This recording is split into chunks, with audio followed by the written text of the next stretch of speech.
ఇక ఫైనల్గా తెలంగాణ రాజకీయాల విషయానికి వస్తే కేటీఆర్ నిన్న ఒక క్లారిటీ ఇచ్చారు సార్. ఉపరాష్ట్రపతి ఎన్నికల్లో సెప్టెంబర్ 9 లోపు తెలంగాణకు యూరియా ఇచ్చిన పార్టీకే తమ మద్దతు ఉంటుంది అని చెప్పి, దాంతోపాటు రేవంత్ రెడ్డిని కొన్ని ప్రశ్నలు అడిగారు. ఉపరాష్ట్రపతి అభ్యర్థిగా మరి మీరు ఎందుకు బీసీని పెట్టలేదు అని అన్నారు. దాంతోపాటు అభ్యర్థి రేవంత్ ప్రతిపాదించిన వ్యక్తే అయితే ఖచ్చితంగా వ్యతిరేకిస్తాం, థర్డ్ క్లాస్ సీఎం పెట్టిన అభ్యర్థిని సమర్థించే ప్రసక్తే లేదు, ఉపరాష్ట్రపతి ఎన్నికపై ఇప్పటివరకు ఏ కూటమి సంప్రదించలేదు, కానీ యూరియా ఇచ్చిన పార్టీకే తమ మద్దతు అని చెప్పి. సార్ బయట ఉంది సార్, విన్న తర్వాత మీ కామెంట్ సార్. రేవంత్ రెడ్డి గారు పెట్టిన అభ్యర్థి అయితే ఖచ్చితంగా మేము వ్యతిరేకిస్తాం. ఎందుకంటే కాంగ్రెస్ అనే ఒక చిల్లర పార్టీ, కాంగ్రెస్ అనే ఒక థర్డ్ క్లాస్ పార్టీ ఇవాళ రాష్ట్రంలో ప్రజలని ఎంత అరిగోసబుచ్చుకుంటున్నదో రాష్ట్ర ప్రజలందరికీ తెలుసు. మరి అట్లాంటి థర్డ్ క్లాస్ ముఖ్యమంత్రి, థర్డ్ క్లాస్ పార్టీ పెట్టిన అభ్యర్థిని మేము సమర్థిస్తారని మీరు ఎట్లా అనుకుంటారు? నాకు అర్థం కాదు. ఇంకోటి, ఇవాళ జరుగుతున్నది ఏంటంటే ఒక డ్రామా, ఉపరాష్ట్రపతి ఎన్నికల విషయంలో డ్రామా. నిన్న మొన్నటిదాకా ఏమన్నారు ఇదే రేవంత్ రెడ్డి గారు, బీసీల విషయంలో మా పార్టీ చాలా చిత్తశుద్ధిగా ఉన్నది, బలహీన వర్గాల విషయంలో మేము ఢిల్లీ దాకా కొట్లాడతాం, అవసరమైతే అంతరిక్షం దాకా పోయి కొట్లాడతాం అన్నాడు. మరి ఒక బీసీ అభ్యర్థిని ఎందుకు పెట్టలే? అంత ప్రేమ ఉంటే తెలంగాణ నుంచి ఒక బీసీ అభ్యర్థి దొరకలేదు, కంచైలయ్య గారిని పెట్టేది ఉండే. తెలంగాణ నుంచి ఒక బీసీ అభ్యర్థిని పెట్టి ఇగో ఇది మా చిత్తశుద్ధి అని చెప్పుకునేది ఉండే. అంటే బీసీల మీద ప్రేమ మాత్రం నోట్లోనే ఉంటుంది, మళ్ళీ ఎన్నికలు నిలబెట్టే టైంకి వచ్చే వరకు మాత్రం బీసీలు కనబడరు మీకు. అట్లాంటి మీ మాటలు మేము నమ్మాలి, మీ మాటలు నమ్మి మళ్ళీ మీ వెనక నిలబడాలి. నేను అడుగుతానమ్మా, మీరేమైనా మెహర్బాన్ చేస్తుండ్రా మాకు? మేము సర్వస్వతంత్రమైన పార్టీ, మేము డెఫినెట్గా ఎన్డీఏలో లేము, ఇండియాలో లేము. మేము మా మోడీ మా బాస్ కాదు, రాహుల్ గాంధీ మా బాస్ కాదు, తెలంగాణ ప్రజలు మా బాసులు. వాళ్ళ ఆలోచనకు అనుగుణంగా, వాళ్ళ అభిప్రాయానికి అనుగుణంగా మా నిర్ణయం ఉంటుంది. ఇక్కడ ఒకటి మాత్రం వాస్తవం, రెండు పార్టీలు దొందు దొండేనండి. కాంగ్రెస్ బీజేపీ రెండు కూడా దొందు దొందే. తెలంగాణను ఇద్దరు కూడా ముంచినోళ్లే. 11 ఏళ్లు బీజేపీ ఏం చేయలే, 2 సంవత్సరాలకు 20 నెలలుగా కాంగ్రెస్ ఏమీ చేయలే, ఇచ్చిన ఒక్క మాట నిలబెట్టుకోలే. ఆ ఇద్దరు అభ్యర్థులను మేము అంత సీరియస్ గా తీసుకోవాల్సిన అభిప్రాయం ఆలోచన ఉంటుంది సార్. ఈ కేటీఆర్ డిమాండ్ అంటే చూస్తుంటే ఈ ఎన్నికల్లో వాళ్ళు బీఆర్ఎస్ అబ్స్టైన్ అయ్యేలా కనబడుతుంది. కేటీఆర్ మాటలు చూస్తుంటే బీజేపీ కాంగ్రెస్ రెండు కూడా తెలంగాణకు అన్యాయం చేసే కనుక వాళ్ళు ఉపరాష్ట్రపతి అభ్యర్థుల్ని మేము ఎంపిక చేయం. కానీ ఇక్కడ అర్థం కావాల్సింది, రేవంత్ రెడ్డి ప్రపోజ్ చేస్తే జస్టిస్ సుదర్శన్ రెడ్డి క్యాండిడేట్ అవుతాడా? జస్టిస్ సుదర్శన్ రెడ్డి స్థాయిని కూడా కేటీఆర్ తగ్గిస్తున్నారు. రేవంత్ రెడ్డి సజెస్ట్ చేస్తే అఖిలేష్ యాదవ్, మమతా బెనర్జీ, స్టాలిన్ అన్ని పార్టీలు ఒప్పుకుంటాయా? ఇప్పుడు ఇది మనకు అర్థం కావాల్సిన ఫండమెంటల్ క్వశ్చన్ కదా. ముఖ్యమంత్రి రేవంత్ రెడ్డి అభ్యర్థి అయితే మేము వ్యతిరేకిస్తాం. వైస్ ప్రెసిడెంట్ ఒకవైపు ఏమో కేటీఆర్ అంటున్నాడు, రేవంత్కు రాహుల్కు గ్యాప్ ఉంది. అసలు రేవంత్ రెడ్డికి రాహుల్ గాంధీ అపాయింట్మెంటే ఇస్తలేడు అంటున్నారు. మరోవైపు ఏమంటున్నారు, కాంగ్రెస్ అభ్యర్థి కాదు, ఇండియా కూటమి అభ్యర్థి కూడా రేవంత్ రెడ్డి డిసైడ్ చేస్తున్నాడని. ఇప్పుడు రేవంత్ రెడ్డి బలవంతుడా బలహీనుడా? రేవంత్ రెడ్డికి అధిష్టానం దగ్గర పలుకుబడి ఉందా లేదా తేల్చాలి కదా కేటీఆర్. మీరు గత స్టేట్మెంట్ చూడండి, రేవంత్ రెడ్డికి రాహుల్ గాంధీ అపాయింట్మెంట్ ఇస్తలేడు, రాహుల్ గాంధీ దూరం పెడుతున్నాడు అని అన్నాడా లేదా? మరి దూరం పెడితే కాంగ్రెస్ అభ్యర్థే కాదు, ఇండియా కూటమి అభ్యర్థిని కూడా రేవంత్ రెడ్డి డిసైడ్ చేస్తున్నాడు. మామూలు బలవంతులు కాదు కదా.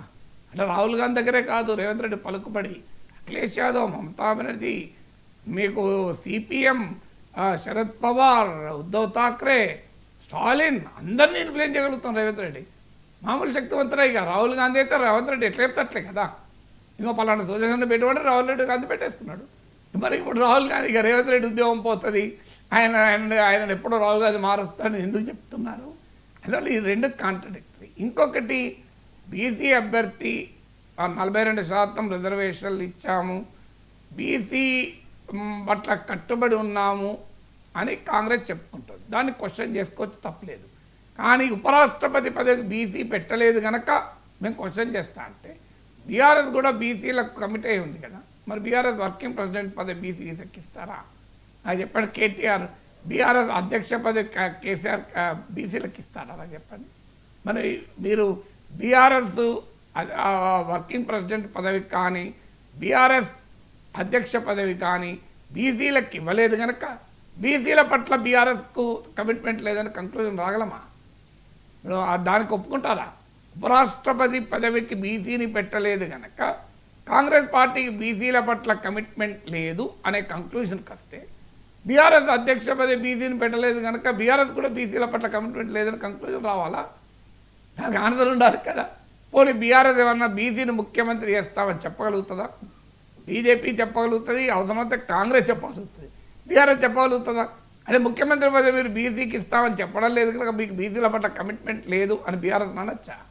అందువల్ల ఉపరాష్ట్రపతి పదవికి బీసీని పెట్టడము పెట్టకపోవడం ఆధారంగా ఒక రాజకీయ పార్టీ బీసీల పట్ల కమిట్ అయి ఉందా లేదా అని డిసైడ్ చేస్తారంటే ఉపరాష్ట్ర పదవి కన్నా ముఖ్యమంత్రి పదవి చాలా శక్తివంతమైంది కదా. మరి ముఖ్యమంత్రి పదవి బీఆర్ఎస్ అధికారంలోకి వస్తే సీఎం పదవి బీసీలకు ఇస్తామని చెప్పమనండి. కేటీఆర్ చెప్పగలడా? కేసీఆర్ చెప్పగలడా? ప్రాక్టికల్గా జరుగుతుంది అది. అందువల్ల ఆర్గ్యుమెంట్ కూడా కరెక్ట్ కాదు. ఇక మూడవది, యూరియా ఇచ్చే పార్టీకి మేము ఓటు వేస్తాం, మేము ఉపరాష్ట్రపతి పదవి ఇస్తూ ఉంటున్నారు అంటే రేపు కేంద్ర ప్రభుత్వం కనుక యూరియా ఇస్తే బీజేపీ కొట్టేస్తారా? ఇప్పుడు యూరియానే క్రైటీరియా అయితే రాష్ట్ర ప్రభుత్వం ఇవ్వలేదని మీరు చెప్తారు, ఓకే, అదొక పాయింట్.